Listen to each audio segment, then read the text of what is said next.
he's traveling tomorrow. Okay. So he may be preparing for that. All right, friends online, we are on 4b, page 211 in the current Steinsaltz Talmud. And yeah, we did the first paragraph, but we're going to do it again.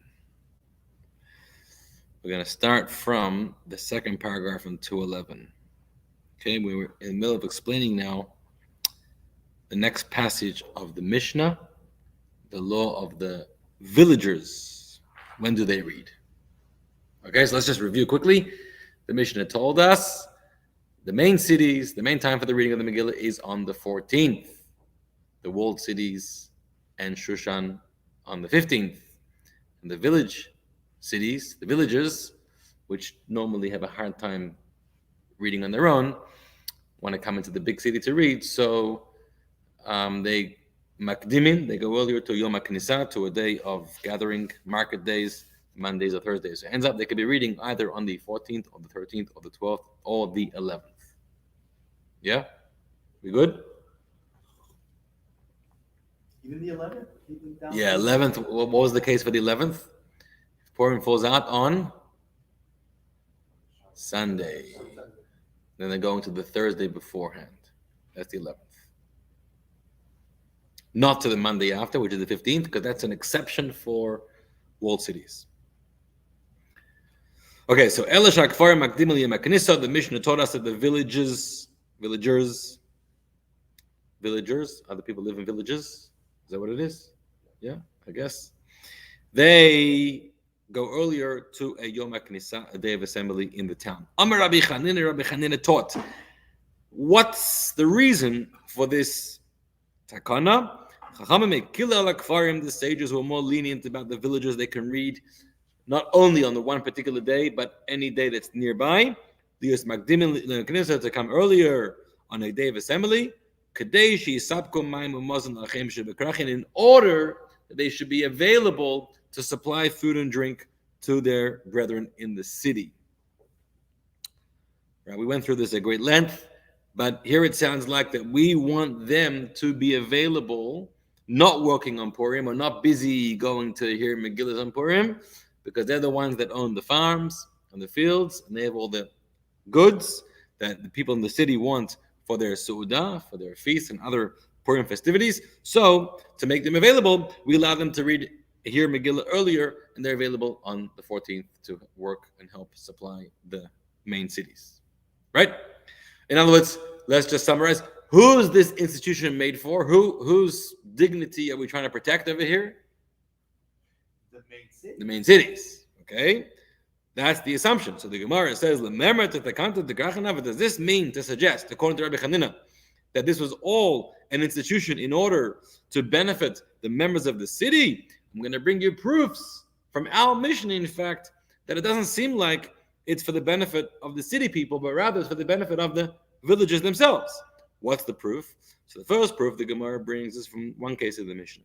Right? The Gemara, tonight we learned in the Mishnah, Cholius Basheni, if Purim, the 14th, falls out on Monday, so what's the law? Kfarim v'ayaris gedolos karim b'yom.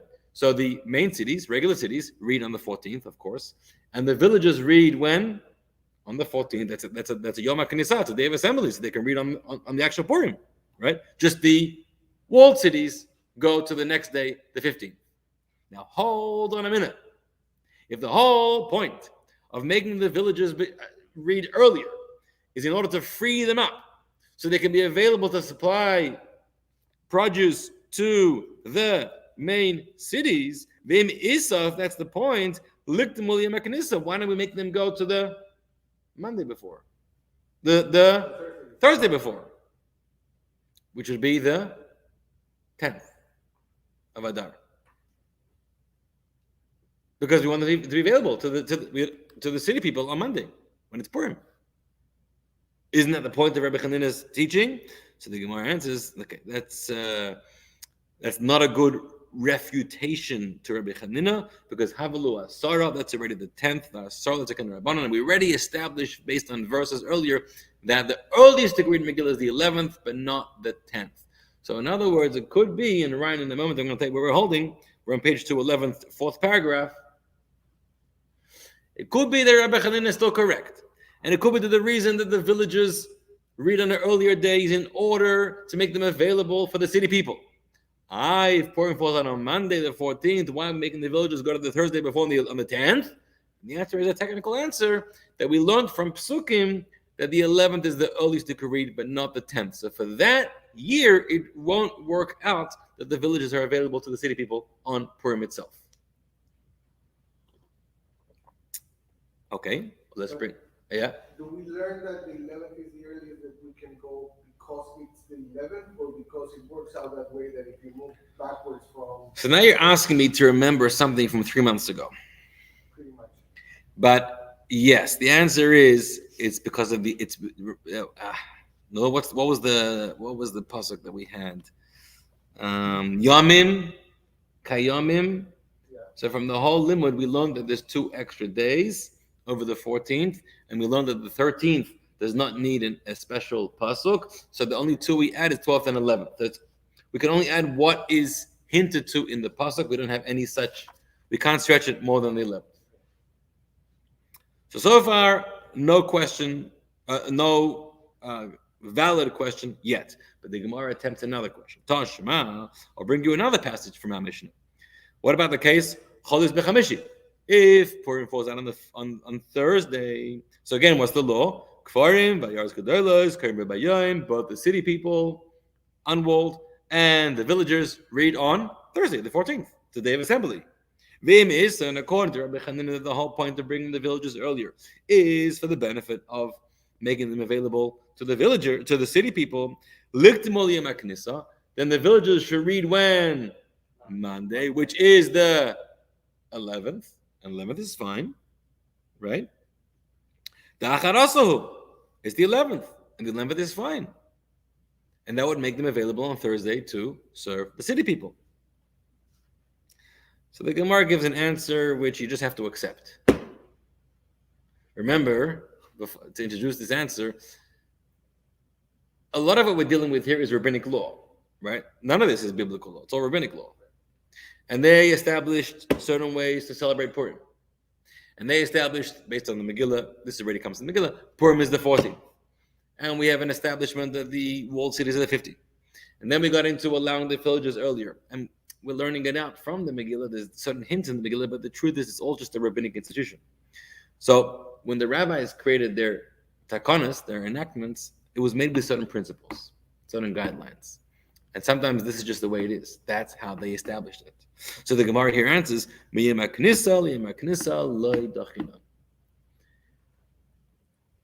on the rabbinic enactments of bringing the villagers earlier, we do that if it's a non-assembly day. We bring it early to an assembly day so they can come into the town and hear the Megillah. We don't push it off or push it earlier. What's the expression, push it back? I never understood that. Earlier or later? I want to push back a meeting. I always get confused if it's earlier or later. I think it means earlier, back, but I'm always thinking forward, whatever. Push back is forward? Oh, there you go. I'm totally confused. Anyhow, we would not move the villagers from one day of assembly to an earlier day of assembly. That was never in the original takana of the stages. Bringing them from a non-assembly day to an assembly day, that they said yeah. But in that enactment was not included bringing them from a assembly day to a non-assembly day. Assembly day, later one, to an earlier assembly day. We don't do that. Therefore, even though, according to Rabbi Chanina, the whole point of bringing them earlier is the benefit that they should be available to the city people, but you have to work within the framework of the original framework of the rabbis, and this of moving it from Thursday to Monday does not fall within their framework. Just the way it is. So they're refuting. So we attempted to refute Rabbi Chanina and we resolved it. You don't have a refutation anymore. Rabbi Chanina's rationale can still stand. That the reason why we bring the villagers earlier is for the benefit of the city people. You asked the question, when Purim falls out on Monday, we should bring them to the earlier Thursday? And yeah. We asked the question, when it falls out on Thursday, we should bring them to the earlier Monday, the 11th? No, but we don't push off from one day of assembly to another. So far, we haven't succeeded in bringing a proof against Rabbi Chanina that has not been refuted. We're going to get there. We're going to finally nail him down. Tashma, another proof to question, to challenge Rabbi Chanina. Amar Rabbi Yehuda. Rabbi Yehuda taught us, he's going to be in the next mission. He says as follows. When did the villagers go to an earlier day, which is the day of assembly, whether it's the 13th or the 12th, the 11th? When does that apply? In villages that they do actually have the custom of going into town on Monday and Thursdays. So then, go into town and hear the Megillah. But if it's a kind of village that has no reason to go into the town, has no practice to go into town Monday and Thursdays, then then there's no point in saying that if Purim falls out on Wednesday, let the villagers read on the 12th, on Monday, because they're anyways going to town. They're not anyways going to town, and this village, they don't go to town Monday and Thursdays, well, they may as well go to town on Wednesday, which is the real day of Purim, and it's not a huge inconvenience for them. Okay? But then they're not serving the city. Very good. According to Rabbi Chanina, the whole point of bringing the villagers earlier is to serve the benefit of the city. Just because the village is not normally going to town on Mondays and Thursdays, the villagers should lose out on this Purim because of that city, because of that village. We should still have them coming in on Monday when Purim falls out on Wednesday, for example, so they can be available on Wednesday to serve the city. And this, says the Gemara, is a conclusive refutation against Rabbi Chanina. This we don't have an answer to, right? And therefore, the Gemara has to change Rabbi Chanina's answer. We misunderstood it. It wasn't that the point of bringing the villagers earlier was in order that they should be available to supply the city, but rather, don't say that it's in order that they can provide food and drink, but rather change it. Simple, just change it. You don't like it, change it. No, it's Rabbi Chanina was obviously misquoted. And what did he really say? He said as follows. We do it as a reward to the villagers for their benefit because they are always being so helpful in supplying the cities with food and drink. As a reward to them, we allow them to have the convenience of hearing the Megillah earlier when they're anyways going to the city on Monday and Thursday, even though it's before the 14th. It's a reward for them. Is it a reward for them to make money? Is it? I don't know. I'm not. No. The Purim is Wednesday, right? Okay. And they're like, we anyways go to town Monday, Thursdays. Okay, that's what we go for the market days. Now we have to go another time this week on Wednesday for Purim. It's a big pain, right? They're busy. They have their business model. And Wednesdays we do packing. Wednesdays we do labeling. Wednesdays we do accounting. I have to, right? So the rabbi said, you're such good people. You're always so kind and helpful. You're always available to the cities. We're going to reward you with the convenience. Okay, when you go to town on Monday, you can hear the Megillah then, even though it's before the 14th. And what about the ones that don't have the custom? And now we understand the next mission of Rabbi Yehuda. Rabbi Yehuda says the villagers that don't have a custom to go Mondays, then they don't go. We understand that now, because for them it's not a reward. Who would have that custom to not go Monday, Thursday? More self-sustaining villages that have better resources. Oh, so they would still do the Torah on Monday, Thursday, but in their own village. Yes. Okay. Would they celebrate Purim on those days that they learn the Megillah, or when did they actually? Say again. Which day are you talking about? Which these the people that live in the towns, Yeah. villages, In the villages, yeah. do they celebrate Purim? Besides Megillah, you mean? The other mitzvahs? Yeah, the other mitzvahs, do they follow out on the same day as one convention? That's a good question, and different Rishonim have different opinions about that. Do all mitzvahs have to be on the same day or not? Right, we discussed that a little bit. Let's say Purim falls out on Shabbos. So when is Megillah? This is in Yerushalayim, right? Because I think it doesn't follow on our calendar, but like in Walled City, you said it follows on Shabbos. Then you can do. I think there's a question about. Oh, what about for either Shabbos or even Friday? When does a walled city read Megillah? Walled City. Can't read it on Shabbos. Can't read it on Sunday. It's too late. They have to go to Friday. Yeah. But when do they do the rest of the mitzvahs? So it's not clear. They can't do any of the other mitzvahs on Friday. Oh, Walled City, where Purim falls out on Friday for us, and then they need to celebrate on Shabbos. Right. So in conclusion, the reason that the villagers can read earlier is actually not a benefit for the cities, but it's a benefit for them. And therefore, only those that it's a benefit for, we do it. But if they don't anyways go to town Monday, Thursday, then it's equally inconvenient for them to go on Monday or to go on Wednesday when it's actually Purim. So go on Wednesday when it's actually Purim. That bothered me from the beginning. Why did we automatically assume it was for the benefit of the city? So when we learned this originally, when we learned the Mishnah and I brought this up, I actually explained it based on the Gemara's conclusion. But that was my mistake. I should never have given you the conclusion. Should have first just left it open.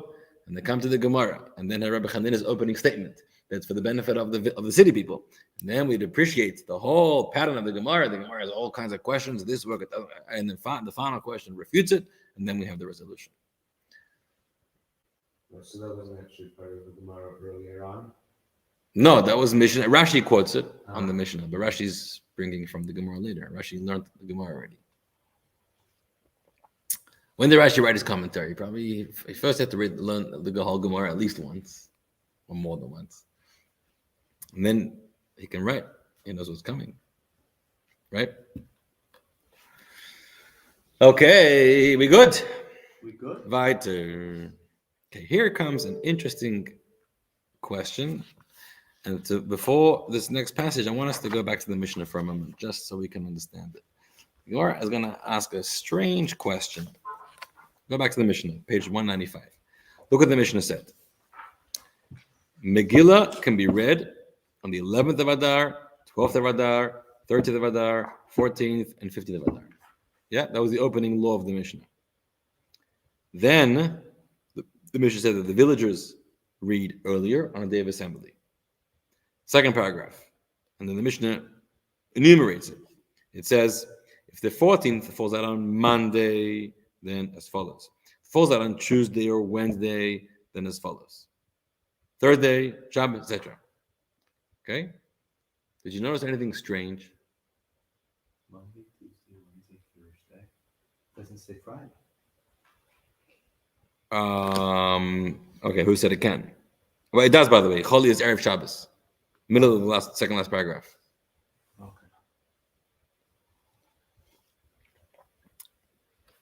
You probably won't understand anything strange because I'm telling you it's interesting. It's a strange question on the Gemara. But now that you have that in mind, I've planted that in your brain. Now let's go back to the Gemara. Keep your page open there so you can go back and forth. The Gemara says, it quotes the Mishnah. Ketzad, what are the cases where the villagers read earlier? And then it says, Cholis b'sheni b'Shabbos, if it falls on Monday, then the villages and the big cities read on that day, etc., etc. So the Gemara asks, why in the earlier clause of the Mishnah uses the order of dates of the month? Right, Yarcha is month. Why is Yarcha month? Yareach, the moon. Yes, we have lunar months. And why in the latter clause of the Mishnah, the Nokat Siddur the Yome uses the order of days of the week.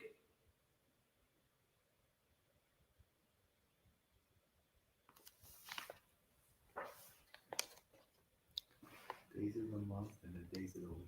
Okay. Now, let's think this through for a moment. How could the Mishnah have said it better? The Mishnah is giving actual practical examples. We laid down the law, days of the month, 11, 12, 13, 14, 15, okay? And then it's getting into cases. So what should it have said? If the 11th falls out on Monday, like we're working backwards, we're working around the 14th, around Purim. If Purim falls out on Monday, if Purim falls out on Tuesday, if Purim falls out on Wednesday, right? So So the answer is false. Let's think a little deeper. Let's follow the Mishnah. The Mishnah said, if Purim falls out on Monday, then the villagers read when? On that day. Which is the 14th. If Purim falls out on Tuesday, then the villagers read when? On the 13th. If it falls out on Wednesday, then they read on the 12th. If it falls out on Sunday, then they read on the 11th. So in the Mishnah's examples, it uses days of the week, but it infer from that which days of the month it is. It goes backwards. It goes 14, 13, 12, 11. So when the Mishnah laid down the law, it said 11, 12, 13, 14, 15. But when it brought examples of Monday, Tuesday, Wednesday, Sunday, it ends up that the examples are in the opposite order of when the villagers are reading 14, 13, 12, 11. And the Gemara says that's not okay. If you're going to lay down the law 11, 12, 13, 14, 15, then bring examples of 11, 12, 13, 14, 15. What will the examples be? Start with the Sunday, so it's 11. Then go to Wednesday, so it's 12. Then go to Tuesday, so it's 13. And then go to Monday, it's 14. So I mean, there must be a reason why they went this way. That's the Gemara's question. Why is the Mishnah reversing its order of cases? In the Reisha and the Seifa. Reisha means, you should know these two words because they're very come up a lot. When the Gemara analyzes Reisha or Seifa of a Mishnah or of a Brisa, Reisha means the first clause, and Seifa from Rosh, and Seifa, Soif, is the latter, end clause. And very often the Gemara says a kasha from the Reisha to the Seifa is the beginning and the end, sort of. Here it's not a kasha, here it's more a lack of order, a lack of symmetry between the Reisha and the Seifa. That's the Gemara's question. So what's the Gemara answer? Yeah, Ryan, we're good? Yeah, I mean, they're still going forward in the days of the... Yes. So the truth is, look at the way the Gemara asked the question. The Gemara asked the question, why does the Reisha use the order of dates and the Seifa use the order of days? Yeah, that's the Gemara's language. So it's not about forwards or backwards order. It's about, is it dates or is it dates? But then the question is, how else could the Mishnah in the Seifa have brought its case examples without mentioning days? The days isn't necessary because we're bringing actual examples. So that's why Rashi explains, when it brings the order of days, which are in order, happens to be, but the inference is what ends up being that it's bringing an example of dates that are backwards, that are 14 to 11, not 11 to 14, which is the opposite order of the Reisha, of the beginning part of the Mishnah. So the Gemara answers, I did the mishap chilei nakat sedor diyayim. If you wanted to bring in the Seifa, if you wanted to bring a forward order of dates, 11, 12, 13, 14, you'd have to work backwards in days. Like I said, you'd have to start off with a Sunday example, so it's number 11, then a Wednesday example, so it's 12, then a Tuesday example, so it's 13, and then a Monday example. Okay? And that would look odd. Then you'd have another question. Then you have a question, why is the Reisha forward of dates and the Seifa backwards of days? Also not okay. That's the Gemara's answer. Basically, I think there's a very important thing going on over here, which I want to share. Remember that we have the comfort of having beautifully printed books, right? Hold on a minute. Let me just turn this off. Okay, so we have beautifully printed books, and if ever you want a reference to a Mishnah, a Brisa, whatever, you have where to look at it on your book, online, wherever you go. But back in the day, before the printing press, and even before many manuscripts were written, everything was memorized. Okay, people memorize things. Today we can't even remember somebody's phone number. Once upon a time, but we're not dumb. Remember, you used to know like 500 phone numbers back in the day, because you had to know it. Today you didn't even know your wife's number, your own number you didn't even know, right? The Gemara was memorized? Up, when you say Gemara, what do you mean? So up until the Mishnah was finally recorded by Rabbi Yehuda Anasi in the 2nd century, so all of that Mishnah rabbinic oral tradition, yeah. But when you say Mishnah, right? Mishnah is the Rebbe called the Mishnah sort of, let's say, 2 opinions or 3 opinions, and put it into a nice little paragraph. But the truth is that was a collection or a combination of possibly lots of different discussion and lots of different opinions about it through for many centuries in different yeshivas and different schools, all being orally transmitted, and then eventually maybe some notes were taken, but generally orally transmitted, and eventually Rebbe's coming and sort of, culling it into a nice, neat package Mishnah, and then later the Gemara is going to sort of unpack it again and take it further. So, because everything was being reviewed orally from teacher to student, you had to teach things in a way that was easier to remember. That's an important thing. And there is a few places in the Gemara gives the following law. It's actually recorded in the Rambam and Shulchan Aruch. It's a law for teachers. And it says, La'olam yishane adam es talmidoi b'derech k'tzara. A person must always teach their student in a concise manner. Some teachers, they just go on, and it's hard to follow because they're explaining it in a very circular way, and they're coming from 5 different angles, and maybe they explain the whole thing, but after an hour, you're like, I don't even remember a word that guy said. And another teacher conveys the point in 10 minutes, succinctly, nicely, in an organized way, in a clear way. Boom, I got it. I walk out, I'll know it. That's what makes one teacher better than the next. Perhaps, yes. So this is the law. You have to teach b'derech k'tzara. Now, it can mean a number of things. First of all, b'derech k'tzara probably means 10-minute sermons are better than 20-minute sermons. K'tzara means short, in a short, concise way. There's actually different opinions in the Rishonim. I think Rashi says it helps for zikaron, it helps for memory. So the point of it is to be able to memorize better. But there's another one of the Rishonim that say it prevents bilbul hadas, it prevents confusion. It's not so much about memory, it's more about understanding. If somebody explains to you the points very neatly and tightly packaged versus someone who's like all twisted in their explanations, it's not about memory, it's just about even understanding. I just couldn't get the point because it's so convoluted versus somebody who really gives it sharply and directly. So there's a lesson here. Actually, and the Gemara takes this from the Torah. The Torah itself, where do we find it in the Torah? The Torah uses a derech k'tzara, a shorter, more direct manner of communicating its point. God gives 10, and then Many of them are like 5 words. Or 2. Lo titzach. Simple. Don't kill. Yeah, good point. But there's a proof from the Gemara, from the Torah, that when it comes to the laws of in Shmini, the laws of kosher animals, when describing animals, the Torah lists the kosher ones. When it comes to birds, the Torah lists the non-kosher ones. Why? There's more kosher birds than non-kosher birds. So listing the non-kosher birds is a shorter list.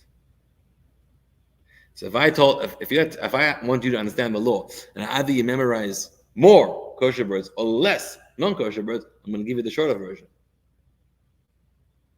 Not that we know today what half those birds are. Oh, we can guess. There's many different commentaries about it. But that's one of the proofs for this concept. So in general, you always want to say things in a more concise way. And this is a good lesson for all of us. It's talking about communicating to our children, communicating to other people, to peers, and to students. Work harder in preparing the material you want to present so you can give it in a more simplified way. Some people think that giving over things in a more simplified way is like is not a good sign. You're not complex, you're not sophisticated, you're not academic enough. If I can explain things in ways that I can ramble for hours and you don't understand the word that I'm saying, I'm elite. It sounds so intelligent. Right. That's not the point. The point is that it should be understood, and the point is that it should be able to be memorized also. By the way, off topic, but there's one exception where the Torah chooses a longer way of saying something because there's another value. One value is teaching in a short way. Another value is teaching in a clean way. Lashon Nekiya. Clean language is extremely important. The Ramban says that the Torah's language is called Lashon HaKodesh. It's called the holy language. Why? This is what he says. I never understood it, but I'm just telling you what he says. Is because there's no word for the male genitalia in Lashon HaKodesh. It's called Aver. Aver means a limb. The Aver, the limb, how you do it, the known limb. Why don't you understand it? I understand it. I mean, it makes sense to me. What? That made sense to me. Well, why don't I understand it? Because, I'll tell you why. Because I don't, why is a word for any genitalia a unclean word? There could be unclean words, like there are. Okay, let's talk about, in education today, when we teach kids, let's talk about body parts, right? So my wife is very into labeling body parts as they are. Right? This is a penis.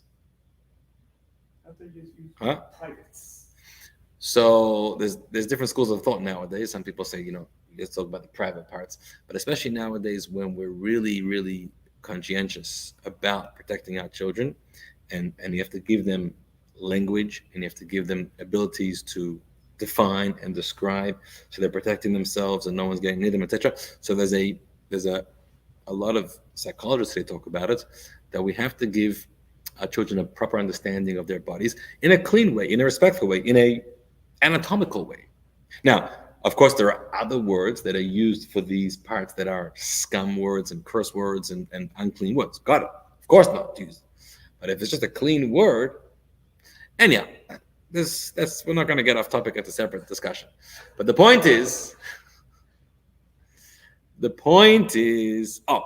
so the Torah but definitely emphasizes Lashon Nekiya. And that's something that our generation could really... Nekiya means clean, Naki, clean. That's something we all need to, in our generation, we'll walk into our schools and our classrooms sometimes, and maybe Shalom Lev can give us some more insight what goes on in his classroom. But I'm sure lots of the language used by the children during recess on the basketball field. We don't have recess, but I hear plenty anyway. You get a good education. You don't have recess? What do you mean? You have to exert energy. You have to. I don't even take PE. That's an elective fee. Yeah, nice. You have to, according to the Torah. No, Shmartim Nashzeichim. You have to stay in shape. That's true. Hey, When I was in yeshiva, I forget what it's called, the rabbi in charge of the bunk used to jump rope. So it was the most efficient way to exercise. So he did 3 minutes straight of jump roping. And that was Beautiful. Yeah. that's something. Yeah, he said it was like, It's interesting how yeshivas work. When I was a student, and I think it is a little bit still today like that, but probably less. So it was the difference of American and Israeli yeshivas. So in Israel, I'm talking about in the very frum yeshivas I was in. Maybe I was in the wrong ones, I don't know. But sport is like a geraba thing, a goyish thing. Like during lunchtime, if you went to the basketball field and you played ball a little bit, you were like, But they had basketball courts, no? I don't know, maybe you have to go to the park next door or something. Oh. Point is, it was like considered very non-accepted, So which is wrong, which is totally 100% wrong, but I'm going to say it on camera that it's wrong. in that world, exercise was not. It's like you're taking away from Torah learning. I think so. That was that concept, and also it's a goyish thing to do. Versus American yeshivas, of course, you hit the basketball court. Now, of course, they have to define, what the role of the basketball court is. Or it could be a swimming pool, or it could be a baseball field, or it could be a running track. The role of it is to let off some steam, to exercise, to keep yourself in shape, but not as a distraction from your Torah learning. It's to benefit your Torah learning. When you're in better shape and you're healthier, you can learn better. You're more alert, you're more awake, you're healthier, you can, right? Versus if you don't do any of that, you're going to be sacrificing your learning. So if that's the context, it's an amazing thing. It's an important thing, right? And I know today some yeshivas where they force the kids to go outside. Okay, some kids say, no, I don't want to go outside. I want to sit and learn. No, you must go outside. You know what the sun does to you? A little bit of sunlight, a little bit of fresh air, a little bit of just turns it rejuvenates your whole system, right? We're human beings, we're not angels. So why are we talking about this? Oh, about the Lashon HaKodesh. Lashon Naki. So getting back to Lashon Naki. Anyhow, I think it's really important to exercise, but of course to understand the context of that. And also, I tell my kids all the time. I happened when I was growing up, I was a big avid sports follower. By me, it was football and cricket, and basketball, NBL. Okay, so I'm very into my kids playing sports. They don't have to follow and worship and idolize sports. I have some kids that are really into it and know all the stats and whatever. I tell them as long as you know your Gemara better than you know the stats, then it's okay. If I see there's an imbalance over here, then we got a problem. You know what they say, the bar mitzvah. The bar mitzvah is the day that a child realizes he's more likely to own a basketball team than to play for a basketball team. That's a Jewish welcome to adulthood. But okay, so Lashon Naki. So where do you have an example in the Torah? So when the Torah talks about the animals that were coming into the Ark of Noach, the Torah mentions behemoths hatahiris. They were the kosher, pure animals, 7 of each, and there were behemoths asher eineno tahiris, which were not tahir. 2 of each, 1 of each, male and female. Now, there's a much quicker way you could say that.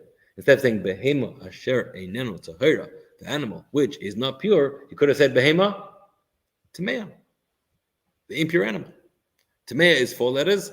Asher eineno tahira is 17 letters or something. So you added an extra 11 letters for no reason. And moreover, when it comes to the parsha of Shmini, the Torah does use the words behemoth, tameas when it's talking about the laws of kosher. So what's going on? So the Gemara says, generally the Torah wants to avoid not using Lashon Naki. It always wants to use a cleaner language. You could say the word tameya, but it's not such a clean language. You're using a tamei word. And if you can avoid that by even adding a few extra letters and using asher eineno tahira, which is not tahor, better that way. Better that way. The exception is when it comes to Shmini and the Torah's ruling halacha, when it's ruling law, you got to say the law as it is. No being around the bush, no fancy, cute, sugarcoating language. The law is the law. I've got to tell you this is tahor and this is tamei. So when it comes to the law is the law, I've got to be clear. But when it comes to descriptive, just narrative, even if it requires extra letters, use nicer language. It's like when you were saying one time that you were talking with Chani or in your family saying, we're not going to say, my phone is dead. Oh, yes. So there's a very practical example. Yeah, that's something that the Lubavitcher Rebbe was very, very careful about using not deadline, but due date. And not hospitals in Hebrew are called Bet Cholim, house of the sick. He never called it Bet Cholim, he called it Bet Refuah, house of healing. Language, simple language. So when once there was a whole group of Nechei Tzahal, of injured soldiers, that they do these trips. Now there's a lot of these organizations, but back in the 70s, I think it was, there was an organization that made a trip for them to New York, different, and one of the things was they had a special private audience just with the Rebbe. They came to the same 70. It was a large group of injured soldiers, some of them missing arms, some missing legs. Each one's got their injuries, and the Rebbe spent some time with them, talking to them. And he did not call them, he referred not as Nechei Tzahal, which means the handicapped soldiers, but he called them Mitsuyanei Tzahal, the exceptional soldiers. Which, by the way, even nowadays about children that are handicapped or disabled, we call them special needs children, right? Special can mean different things. But, and there's many other examples of using clean language. Yeah. There's some other examples. But yeah, no, the battery doesn't die. My battery needs to get recharged. Oh, well, I need to recharge it. So bottom line is, we've learned about the importance of teaching in a concise, clear way, but at the same time, not at the expense of using foul or dirty language. That's the takeaway from this Gemara. Okay? Let's go further. The next passage in the Mishnah was Chol Liyos B'Erev Shabbos. If Purim 14 falls out on Friday, then what? Then the unwalled cities read when? On. Do they? What did the Mishnah say? It says here. Don't trust anything. Go back to the Mishnah. Chol Liyos B'Shabbos, last paragraph on 195. Fell out on Shabbos. Sorry, we're on Friday, right? We're up to Chol Liyos B'Erev Shabbos. What does it say? Kfarim, the villages, go back to Thursday, but the Ayaras, Kedelas, the big cities, and the walled cities read on Friday, which is the 14th. So the villages go to the Thursday, we know that. But here, the walled cities, they can't read on Shabbos. We're going to learn that later. So therefore, they go to Friday. So the walled cities and the unwalled cities are going to read on the same day, which is the 14th. Keep that in mind. That was the Mishnah's ruling. So the Gemara asks, Masnisin Mani. Who is the author of this law in the Mishnah? And the Gemara says, Rabbi Yossi. It could be either Rabbi or Rabbi Yossi. And we're going to explore where we know this Rabbi or Rabbi Yossi. Let's find their opinions so we can confirm that either of them could have been the author of our Mishnah. So the Gemara starts off with Rabbi. We'll have a discussion about Rabbi for a little while, and maybe later we'll get to Rabbi Yossi, although I'm not so clear about that. But let's see. The Gemara says, my Rabbi, where do you know that it's Rabbi's opinion? We're good? Yeah. So the Tanya, we learned in a Brisa. There's a Brisa elsewhere that teaches, Chol is B'Erev Shabbos, if Purim falls out on Friday. Listen carefully. Kfarim, Ayaras Gedolos, Makdim Liyam HaKnisa. The villages and the big unwalled cities go to the earlier day on Thursday. Umukafin Chayma, and the walled cities, Karim Abiyam, read on Friday. It's not like our Mishnah, right? This is unlike our Mishnah, yeah? Here it rules that the regular cities also go back to Thursday. Rabbi says, I say, the big cities should not be pushed back to Thursday. Rather, both walled cities and unwalled cities read on Friday, which happens to be the ruling of our Mishnah. So the Brisa brings a view that's, we're going to call this Tanakama, okay, because we're going to refer to this. Whenever you have two views in a Mishnah or a Brisa, and the first view is an anonymous view, right? And there's no name mentioned for the first view, that the unwalled cities go to Thursday. It's just anonymous. And then Rebbe says his opinion, no, the unwalled cities remain on Friday. So we have Tanakama. Tanakama means the earlier, the first Tana, and then the Rebbe. Tanakama holds, unlike our Mishnah, that the unwalled city goes back to Thursday also. And Rebbe says stays on Friday. The Gemara is going to analyze what's the rationale for these two opinions. My time at Tanakama, what's the reason of the Tanakama? That the unwalled cities also go early to Thursday. So he says, there's a verse in the Megillah that says, B'chol shana v'shana. You have to read the Megillah every single year. What is the... I could have said B'chol shana, every year. Why B'chol shana v'shana? Double expression. It's coming to teach us something. What's it teaching us? Just like every other year, the unwalled cities are reading a day before the walled cities. Afkan, so too in such a year where Purim is falling out on Friday, the 14th on Friday, you have to stick to the same pattern. The unwalled cities must read before the walled cities. And if the walled cities have to read on the 14th, because tomorrow is the 15th, is Shabbos, and the unwalled cities have to go a day earlier to the 13th on Thursday, because they have to always be reading a day before the walled cities. Remember, we gave the walled cities a day later to read as a way to honor and respect and symbolize the importance, the greatness of the walled cities. It's all started with Shushan. Shushan was the walled city. Shushan was the city where all the action happened. Shushan was the city where the war was delayed another day. Okay, and therefore in perpetuation we always celebrated walled cities different than unwalled cities. There was a way to give them special honor. The 15th, but says the Tanakama, part of that honor is distinguishing them. That when they read, no one else reads. Unwalled cities, always the day before. So when it comes to the 14th falling on a Friday, and walled cities cannot be on Shabbos, the 15th, so they're going to be on the 14th, then you have to push back the unwalled cities to the 13th, so that they're still a day before, and then the walled cities are still being distinguished that year as having their own day. That's Tanakama's rationale. The Gemara says, why? And where to learn it from? Shana v'shana. Has to be a systematic continuation of the value system of the guideline every single year. Every single year, the unwalled cities before the walled cities, even if it falls out on Friday. So the Gemara says, why is that what B'chal Shana v'shana is coming to teach me? Maybe it's coming to teach something else. Ve'ema, we could say, B'chal Shana v'shana is teaching me something else. That what? Just like in most years or regular years.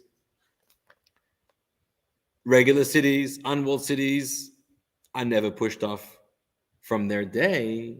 Villages are pushed off. But regular cities are not pushed off. Afkan, here also, even if it falls out on a Friday, and walled cities are going to be a day earlier on that Friday, cities still are not pushed off from their day. They both land on the same day. Hmm? Then they both land on the same day.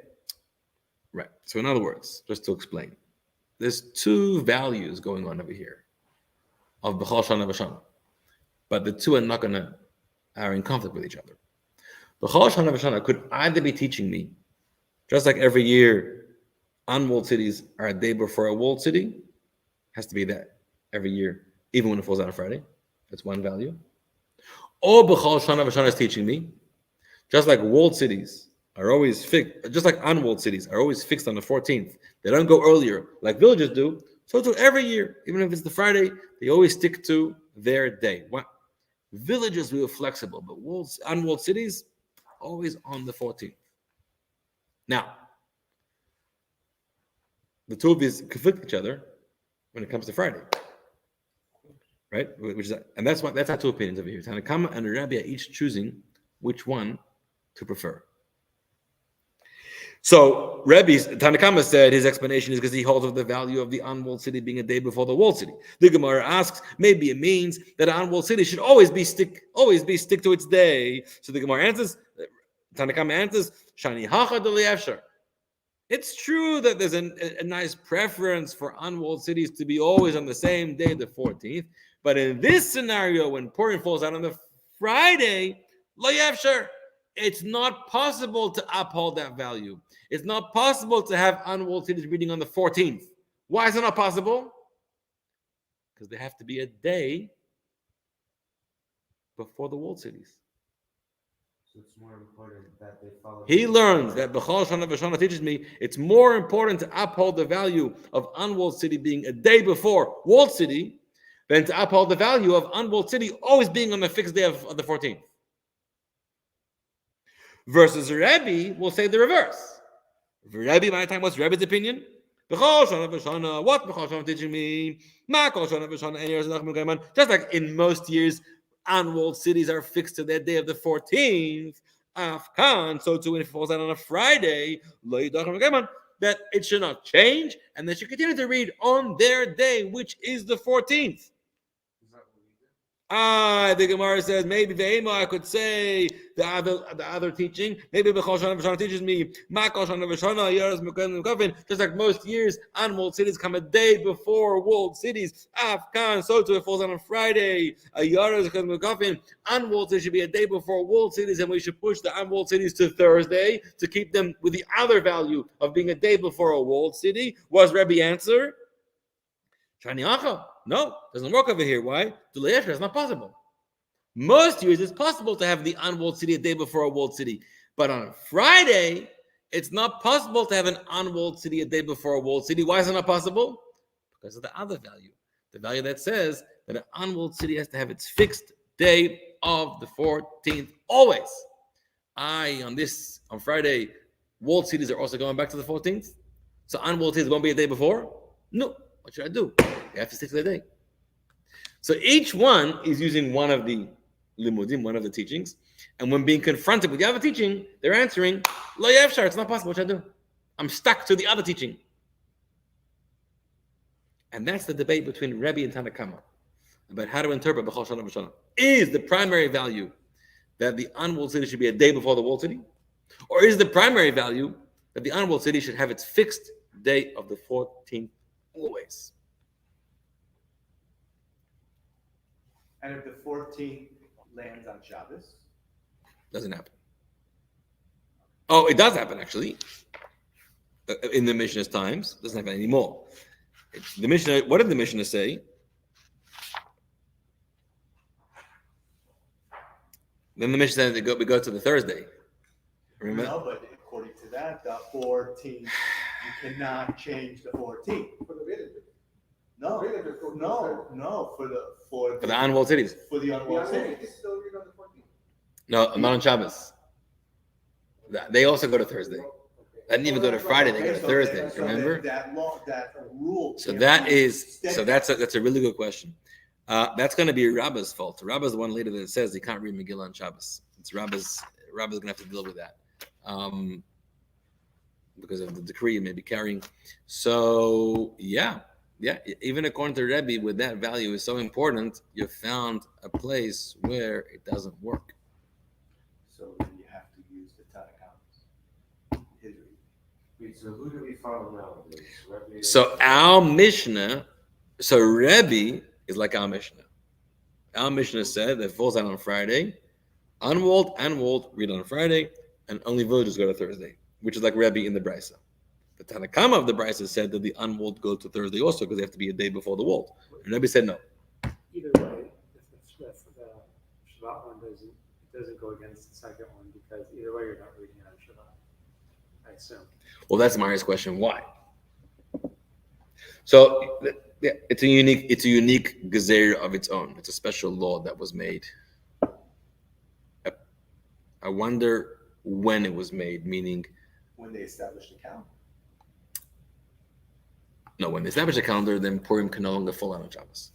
But when Purim was falling out on Shabbos, in the original versions of Purim, when the rabbis first made the mitzvah of Purim, was that law of not reading Megillah on Shabbos, did that exist? Or that came later? Were there times that the Megillah was being read on Shabbos, is my question. Well, obviously, because the rule says Megillahs are not allowed to be read on Shabbos. Obviously, Megillahs existed. That's what our Mishnah says, but when our Mishnah was written 500 years after the Purim story. So a few hundred years earlier, was Megillah ever being read on Shabbos? And then the law against that came out later? Probably, right? Because the law talks about Megillah. Right. Exactly. So obviously, the Megillah would have had to, at some point, have been read on Shabbos. Otherwise, they would be talking about something else. When the Xer is cited, is it talking about lulav or is it just like a general? The same Xer was made about lulav and about shofar. Were they all made at the same time? And were they? I would assume so. It's a Did rabbah. Specify Megillah? But we're going to learn it soon. It's later on in the Gemara. Yeah. So if it does, then that's indicating that it.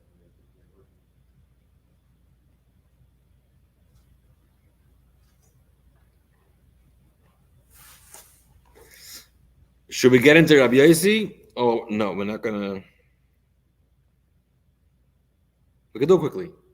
I'm doing the next 4 paragraphs very quickly. You ready? Okay, let's do it. Now we said also Rabbi Yossi could be the author of our Mishnah. Also, Rabbi Yossi, my Rabbi Yossi. So as follows. Taina, there's another brisa that says, listen carefully, it's a different brisa than the one we quoted before. Chol is Be'erev Shabbos. So important falls out on Friday. Mukafin, the walled cities, Ukfarim and the villages, Makdim leMeknisa, go back to Thursday. And the big cities unwalled on Friday. You heard what Tanakama said? No, not the Tanakh, Rabbi Yossi. No, this is Tanakama. Next opinion is Rabbi Yossi. Oh, Tanakama said that walled cities go back to Thursday. This we never heard of before. This is new. now walled city is going to be before unwalled city? So Tanakama says that walled cities with villages on Thursday and unwalled cities on Friday, the 14th. Rabbi Yossi says, Ein mukafin kaimas layaris. Walled cities can't read before unwalled cities. Ella ve'elu. They both read on the same day, which is the 15th. So Rabbi Yossi is like our Mishnah. They're both on the 15th. But again, what's the argument? So we're going to get into another argument of Kol Shana V'Shana, but two different other new interpretations of Kol Shana V'Shana. My time Tanakama. What's the reason Tanakama? The Kol Shana V'Shana. And what does Kol Shana V'Shana mean? My Kol Shana V'Shana Ayaris Barba Asar. Just like every year, the unwalled city is on the 14th. And the walled and unwalled cities are on different days, just like every year. Walled cities are the 14th and unwalled cities are on a different day. Normally it's the 15th. Afkan, so too important falls out on Friday. Unwalled cities are on the 14th.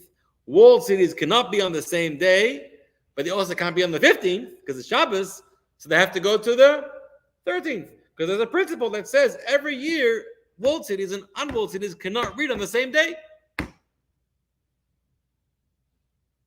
So the Gemara asks, next paragraph, maybe there's a different teaching. Just like every year, walled cities are never before unwalled cities. Afkan, here also, when it falls on Friday, you can't have unwalled cities reading before walled cities, having them read on Thursday on the 13th, which is Mario's question. That should also be a value. How do you have walled cities reading before unwalled cities? What does Tanakam answer? Here it's impossible. Why is it impossible? Because I hold that the value of having walled and unwalled cities reading on different days is a stronger value than not having walled cities read before unwalled cities. And because of the stronger value, here it's lo yafshar. Here, when it falls on a Friday, I'm stuck. What should I do? I have to bring the unwalled city to Thursday. I have to bring the walled city to Thursday because I can't have them reading on the same day. And my time with the Rabbi Yossi says, Chol Shana V'Shana teaches me, Kol Shana V'Shana ein mukavas gamin. Just like every year, walled cities cannot be before unwalled cities. So to fall on Friday, walled cities cannot be before unwalled cities, and therefore if the unwalled city is Friday, you can't bring the walled city can't be on Shabbos. Well, it can't be Thursday because that's going to end up being before the unwalled city. It has to be on Friday also, same day. What about the other? There's a question. Can also mean that just like in a regular year they're on different days, so too every year there has to be on a different day. And if the unwalled city is Friday, then the walled city can't be on Friday because it has to be on a different day. So bring it to Thursday. So says Rebbe, what should I do? It's impossible to bring it on a different day and bring the walled city to Thursday because I hold that the value of walled cities never reading before unwalled cities is a stronger value. And if you bring it to Thursday, they're going to be before. Rather, I'm going to have them both reading on the same day. Same format as the earlier passage. The two values, the two teachings of B'chol Shana V'Shana, and then the Tanakama and Rebbe, the Tanakama and Rabbi Yossi are battling out which one is a stronger, more important value for them. But in conclusion, both Rabbi Yossi in this brisa or Rebbe in the earlier brisa teach like our Mishnah that walled and unwalled read on the Friday, which is the 14th, and only the villages go earlier. And we also discovered that B'chol Shana V'Shana can mean 4 different things, right? 2 in the first brisa, 2 in the second brisa. It can mean what were the 4 different things? I already forgot. In the first brisa, what's B'chol Shana V'Shana? That's the second brisa. In the first brisa, what's B'chol Shana V'Shana? It means that they advance the day to Thursday. Whether unwalled has to be before walled, or whether unwalled has to always be the 14th. And the other two, and the last brisa, whether walled can never be before unwalled, or whether walled and unwalled have to always be on different days. Those are the 4 ways of understanding B'chol Shana V'Shana. 4 different opinions. Yep. The first one is saying, Do they all disagree then? Well, Rabbi Yosef and Meir agree, Right, but for different reasons. Rabbi said that Thursday and on Friday is both walled and unwalled cities because the value of having what? The value of having the 14th on Friday of the unwalled city is paramount. And he never had there was never a concept of bringing the walled city from Shabbos to Thursday. No one ever suggested that. You bring it to Friday. Should the unwalled city also go earlier? No. It has to stay on the 14th. That's Rabbi's opinion. And the second part of Rabbi's opinion is that the value of a walled city never reading before a walled city is more important than having them on different days, and therefore they're both going to be on Friday. So they arrived at the same law, but for different reasons. And then the Tanakamas of both brises arrive at different laws for different reasons. Tanakama, the first brisa, holds that walled is Friday and unwalled is Thursday. You bring both back a day.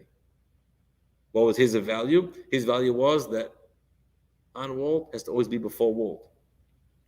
The Tanakama, the second brisa, holds unwalled is Friday and walled is Thursday. And what's his value? They have to always be reading on different days.